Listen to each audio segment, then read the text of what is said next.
Hi, I'm Dr. Friedberg. Let's talk about failed dental implants and what we can do about them. Because here's the truth. Failed doesn't always mean hopeless, but it does mean we need to act. A dental implant is a system. Implant in the bone, a connector, and tooth on top. So when something feels wrong, the question is simple. What part failed? Early failures happen during healing.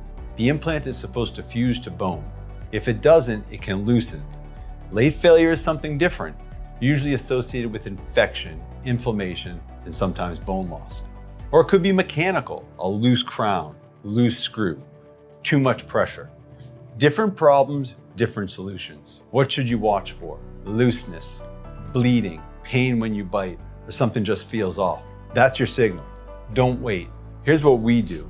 We examine the gums, check stability, evaluate your bite, and take imaging if needed. Then we decide.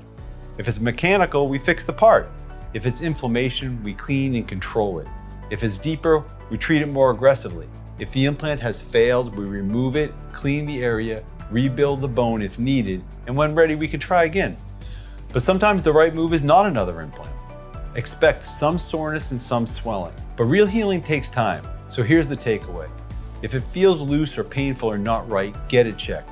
Early action means better options. This is general information, not a diagnosis. But if you're concerned, come see us at Dr. Friedberg and Associates.